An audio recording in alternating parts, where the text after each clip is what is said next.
Hey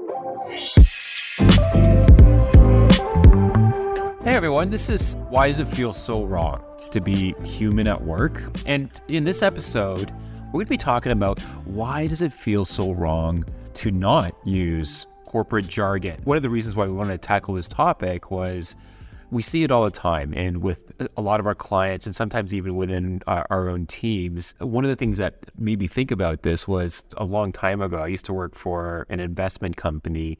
And my boss, I remember I had a creative brief that she had to review, and she took a look at it.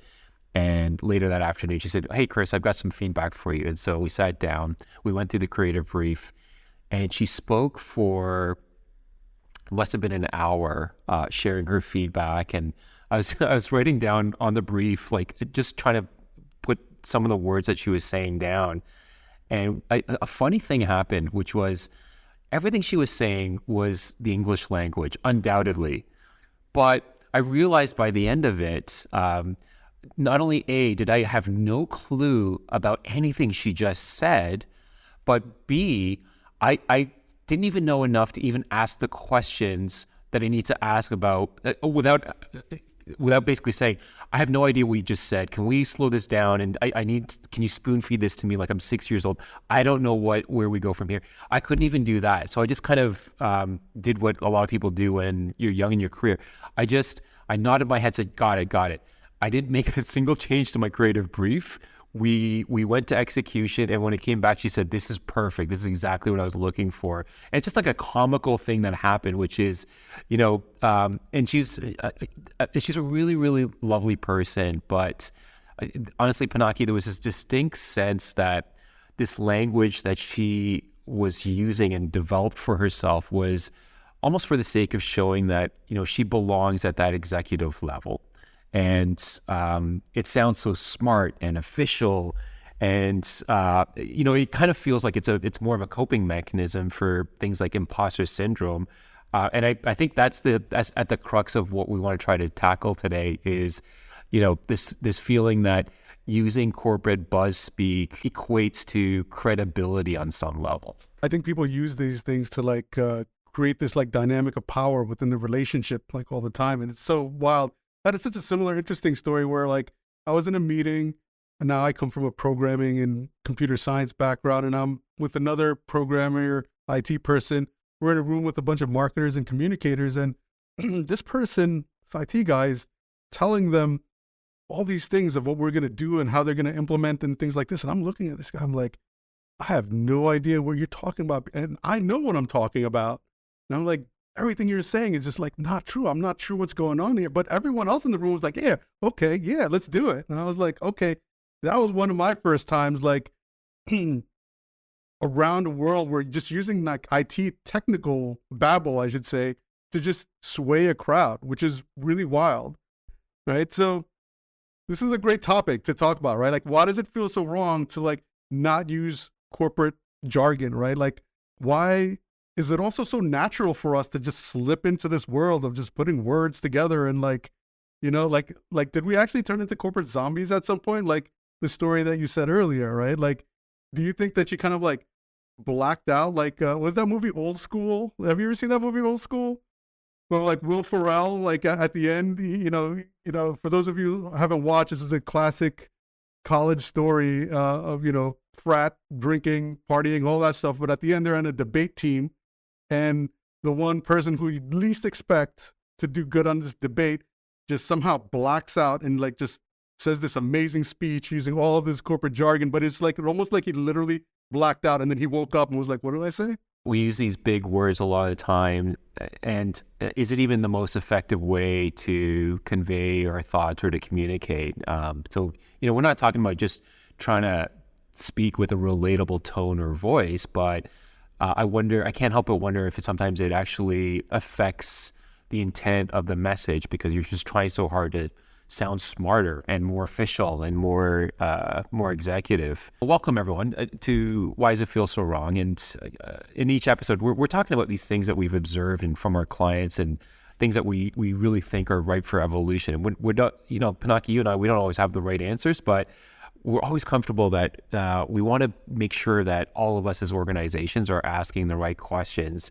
And, in 2023, is this still something that we want to be looking at continuing to do? Does it still make sense? The world of work has been moving at this like slow glacial movement. So we get this opportunity, you and I, and it's kind of fun to like poke holes at these little things that we see. So that's why I'm really enjoying it. So if we get into it, maybe we'll start a little bit about the history behind it, because again, this is a fun time for me. As I dug into it this time around, it started to uncover layers, and it's interesting because it first seems to have started in the Industrial Revolution, maybe the second Industrial Revolution, but basically it was a time when large company relied on assembly lines and factory work. So productivity and efficiency was super important. And then we had Frederick Winslow Taylor, who was a mechanical engineer who eventually became the first management consultant, or one of the first. And he published Principles of Scientific Management in 1911. And it's still noted like today as one of like the most influential management books of the 20th century. And there was a lot of talk around maximizing production and accuracy and precision and incentives. And, that kind of kicked off a bunch of studies around the workforce, right? And then multiple people started jumping in and publishing and teaching their findings. So in the 1930s, we had like the Great Depression. And so a lot of people focused on labor turnover and absenteeism, strikes. And then we had like folks coming in from like organizational development, because people were like, well, maybe people need to be happy at work. So things like organizational culture and corporate culture and things like that started to form. And then there was this kind of like interesting thing around like all of these management consultants coming from different backgrounds or different functions, right? Like that's where things like, especially in the consulting realm, where things like synergy and paradigm shift and disrupt came about. So all these buzzwords just kind of like started flowing in, right? In the consulting business management space, low-hanging fruit, task cycle, project managers talking about functional capabilities, and finance and HR start talking about standard deviation and leverage and value add and streamline and restructure. And of course, our favorite, create operational efficiencies, right? All of this stuff just kind of comes in because people want to like state their claim and put these words to what we're doing. And they're trying to explain complex things in just short words. So it's kind of like a shorthand that kind of came up. And maybe it's at times a shorthand for us to communicate things that are uncomfortable, like create operational efficiencies, right? We all know that to mean that somebody's getting laid off right now, right? So things like that. So maybe it's also like a way to like hide the true humanness of it in order to mask the emotions that are behind it, right? To almost make something that's not great sound good, or someone who is like working sound even better to sound smarter, right? Things like that. That's what I'm thinking as far as like, why does it happen in the workplace, right? That's some of the ideas that it is like, we're trying to prove our intellect, and it's happened for so long that from a psychological standpoint, I feel like we're conditioned, and it's just now happening almost subconsciously. Well, I know in every industry, there's almost like a sub-language that exists. So my wife is a real estate agent, and when you look at a listing, there's words that they use in these listings that are almost like an unwritten code language for what you're really dealing with. So if for example, the word is cozy, it's a shorthand for it's a really small place. Or if it's, they talk about it as a handyman's dream, it's just it's in terrible shape is really what they're saying. And you're going to need to bring like a contractor with you is basically what's going on here. And I think it's kind of funny. It's I think in every industry, I think about when I go to the mechanic and they talk about, again, a different language that I don't really know exactly what the implications are. So if they're telling me something's going on with the catalytic converter, or the alternator is worn, or things like that, I just have no ability to be able to question it because I don't even know what some of these things actually even do. And so I can't help but think in the corporate environment that's what's happening as well on some level, is that people want to find ways to feel elevated because they're using a different language. Much like, kids in school that are teenagers right now, my kids, they do use a different language and they use different jargon and different things that are cool. But the instant the instant I get a hold of these terms, that's when, there's enough critical mass that dads are using the same language as the kids. They abandon those terms and they find something else because they're constantly looking for new terms that adults can't interpret, right? And so I think it happens all the time in organizations, and I love talking about what drives this and why it is that people feel like they need to speak using these buzzwords. And if it's, I think there's a bigger cost, Pinaki, than just simply coming across as authentic or relatable or credible. But I think the bigger cost is potentially the impact in terms of diversity and inclusion and the ability for people for whom English is a second language to be considered for promotion into leadership levels. Do you feel that at all? Or those idioms that we use every day, right? Like those are difficult to comprehend for folks because the meaning is different. Like, up a creek without a paddle, like literally that doesn't mean you're up a creek without a paddle, right? But, between a rock and a hard place, those idioms that we use every day become difficult. And then you add on this layer of corporate buzzwords, it adds a whole other complexity where we're like, wait a minute, I don't speak English as a language, first of all, fluently. And now I have to know this other set of language that's on top of this language. You take it a step further, right? And I think what you were saying earlier too about the real estate and different industries, I realized that we could also create multiple versions of ourselves, like different personas that are in the work or in the office. It was funny. A few months ago, I remember I was at a conference and I met I met a friend, and she was, pleasant. We had a fun conversation. We talked about our kids and we talked about our home life and work and things like that. She was super cool, super relatable. We had a good time. And we were listening to someone speak. And that speaker said, to the audience that, we should all use natural language in our everyday business, communications.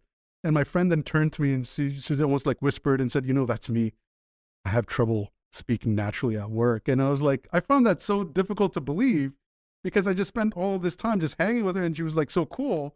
And then later on, actually her husband and son were at the, at the same hotel. They took me to a little vacation out of it. So I get to meet her husband and son, and her son asked me, so her son thought I was one of her coworkers. So he was like, hey, so do you get to hear my mom talk funny over Zoom every day and stuff like that? But it's still wild. So there's just two versions of this woman for her family, for her work. And I thought that was just wild. Some people have to wear a collared shirt and a jacket to work. And it's, I guess on some level, it is a tell or a visual tell for, what is your station within this world of work. And I think the language that we use, it tells us a lot about, how seriously people should be taking us and how seriously we take the job and the work, especially the way we speak in, not only in meetings, but email is a whole other language that we use too. Don't you think? Yeah, I have a whole different view on emails too. I just try to my emails are just simply logistical things. Let's meet here, talk here, call me here, do this, but I never try to actually really communicate over email because so much is lost in that. And you're right though, right? There's some kind of two things on this there's this negative side of it, right? Where we have to create these two personas because society says that in order for you to rise up the ranks or get promoted, you have to act and behave a certain way, which seems to be to act and behave as the person before you and before them and before them. So we're again in this cycle of perpetuating it, right? Now, this whole showing up as two different people, right, in our lives, it kind of eerily reminds me of like that show Severance, if you ever seen that show. But it's like that's a show where basically like through technology, it's a fiction science sci-fi show, but through technology, people don't remember what happens at work, and those people at work don't remember what happens in their like real lives. So it's literally two people that are going into the work, and it's funny when they go down the elevator to work, they transition into this other mind state. But it's interesting how we compartmentalize these personas, and there are some people who reap the benefits of it. So for example, like in some studies, they show that like many introverts, right, they don't report feeling like this negative effects of acting out of character, because at work, they're expected to be more aggressive or extroverted, and they play that role. But at times that helps them to play that role and then be promoted. So here you are, right? Just kind of extrapolating what you said is like, you know, as some people find it difficult to play that role, they can't move up. Some people who do find it easier to play that role could move up. So here we are moving people around in the organization based on the words they use and how they articulate themselves, right? Not necessarily on skill or output or things like that, right? I always say that in sales, we all think that we buy with our minds, that we do this stuff logically, but in fact, we do it with our hearts.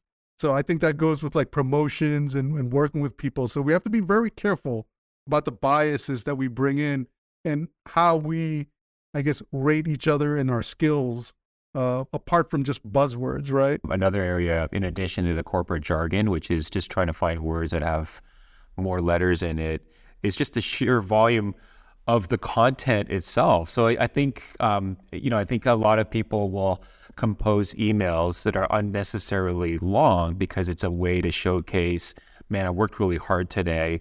And, the more succinct or shorter it is, the less work it feels like it is. The way that we communicate using like the words, the jargon, the volume of the words that we use, sometimes it's a way for people to avoid actually making a decision. That could be right, it could be wrong. And so there's a fear that sometimes people have about saying yes or saying no, because it almost feels like it's a commitment that if I say yes and then it ends up being no, or if I say no and it ends up being, so it's kind of funny. It's I think there's a lot more layers to why we use the language that we use as a way to showcase whether it's credibility or that we're working hard or that there's a fear to actually make a decision. There's just different ways that we use this language. That is so true. That's such a funny story. I felt like asking, did you like go on ChatGPT and was like, how do I say no in 1,000 words without actually saying no? I want and then just copy and paste that. But no, let's kind of switch it into the other side of the fence. Like, what do we now start doing about it? Because I think that's important. And I think the point that you made is super important. I think it kind of fits into credibility and conciseness, right? Because if I have some level of fear of some kind of repercussion, then I start to not become concise because I'm trying to avoid that decision, like you just said. And I know people like that too. And I realize that there is a habit of when you ask a question, it's not being answered. So if there's one thing that everyone could do in this show is be mindful of that. If people are asking you a question, how quickly are you giving them the answer that you want? Not the rationale behind the answer first, but the answer first, and then maybe the rationale, right? Like, let's think about that. And plain language, right? Because so much could get lost in that. So what are some other enduring things that you've seen that companies are doing or people are doing to help kind of get past this? So, I mean, there's the old tip that has been circulating for the longest time in marketing circles as well as in communication circles. And you and I are very experienced in that area of communications and marketing. But that whole test of, would my mom understand this? And it feels vaguely insulting to moms everywhere. That's always the litmus test, but I think it's a helpful test. Yeah, I think, my mom, English is her second language. but she's been in Canada for 40 years. And I think it's, I should say 50 years. But I think it is a useful exercise to go through, because then we kind of give ourselves a chance to catch ourselves when we are sort of over communicating in email and using words that there's just no scenario where people talk about shifting paradigms, at a dinner party or anything like that. Maybe some of us do sometimes, but we can check ourselves from being overly verbose in all the communications. And you and I were talking about, sometimes I'll get a corporate email that goes to all employees from IT about like a system upgrade. And so I can go as far as system upgrade to understand what that means, but often the language just goes far deeper than that. And I'm just hopelessly lost in understanding what out of this is really important to me. It's like finding that yes or the no in the email. I can't find that one kernel that is the most useful for me to understand. Absolutely. I think it takes like this bit of consciousness to understand the words that are coming out and like how you're talking, because like that old school movie I talked about earlier, right? Like it's easy, I think, to just slip into this like mode of just using words and just connecting words. I feel like it was funny, and we could do this as humans at a young age. Fun story: my son, when he was like, I don't know, 4 or 5, we used to play this fun game with him because we tried it once and it was so funny. But we used to ask him like just a silly question, like, "Hey, Lucas, how does a TV work?" He doesn't know. He's 4 or 5 years old, but he would talk about it for like a good 15 minutes, and he'd go into friendships and volcanoes and sunshine and things like that. And it was just we recorded him because it was just funny. But you could just keep going, right? And so I think we need to like just all be careful of like how much space we're taking up with our words, right? I try to kind of think about 30-second intervals. Like, can I make this point in 30 seconds? And that's it, right? Similarly, when you're writing emails, like how quickly can you get the point across? And that's the game that I play myself. How quickly could I get this point across in the least word and time as possible while still conveying the clarity of the message? I love that so much, Pinaki. And you and I, as we do these podcasts, it's one of the things that I'm trying to take on as a personal area of growth is to be more succinct and to be able to just hit the points that are important or germane. And I think there's always that instinct in all of us to kind of fill up like the airspace or the email space, because sometimes it's just rooted from insecurity, or I was saying earlier about imposter syndrome, that you do want to come across as a subject matter expert. And so the temptation is to be a subject matter expert. It should have that carriage of that extra language that our mechanics and our doctors and senior vice presidents of big organizations love to use. And so maybe that's something that is a great starting point for a lot of organizations and for people, is to just catch your language and think about why you think you need to use that language, and is it more effective than just simply using more relatable and down-to-earth language. So your audience is key here, right? You gave that analogy about like IT person, saying something, right? And so, or like the real estate or whatnot. So it's like, it depends on who you're talking to, and we want to cater language to them as well. I realized while going through this episode and thinking about it, that I have like multiple personas. I have like a work persona, I have a home persona, and a friend persona. And I realized this on the pandemic, actually, when we all, went working from home and whatnot, and then everyone started having like these Zoom parties with their friends and whatnot. I had one with my friends, and it was that instance I realized that the people closest to me that I grew up with, none of them had desk jobs. They were all frontline workers, right? And none of them had the luxury of like working from home. So the way I speak to them is different, because if I speak to them in the corporate world, they'll make fun of me, and and I can't like bring that that urban hip hop Pinaki into like the home life with the kids, or sometimes it kind of comes off at work. In fact, I think if I just stop dropping a whole bunch of like, Jersey curses here, if like our producers will stop bleeping it out, maybe we'll test that out some other time. But the point is your audience is key, right? And understanding who you're talking to is key, and catering that message to them is important. 100%. And again, not using specific language just for the sake of showcasing, a different level of understanding of the English language or some of these bigger words. So I think I love that thought there, Pinaki, about just kind of slowing things down so that you can have a more concise and precise way of delivering messaging. You said something that was important before. It was like, using this messaging seems to be in the work world a way to fit in, to grow, to feel comfortable, right? Like we're using these things to help us in a number of ways. And I think we need to all play a role in how do we change that. And you mentioned this like authenticity piece, and I totally agree with you. If I have to tell you to be authentic, then you're not authentic, right? Like if we have to like tell ourselves to be authentic, then we're not. That's a flag in that of itself. But I think leaders, communicators, just everyone in work needs to be able to accept everyone in the way they're bringing themselves into. So back into like the diversity kind of area that we mentioned, it's a matter of acceptance. No matter who you are, how you're speaking, it's not about that. It's about like, what can you do? How can we work together? What's the best way that we're going to flourish together? And I would just invite everyone to challenge themselves. Literally, as soon as you're done listening to this podcast, I'm sure you're going to go back to your inbox, and there's a lot of emails to get back to.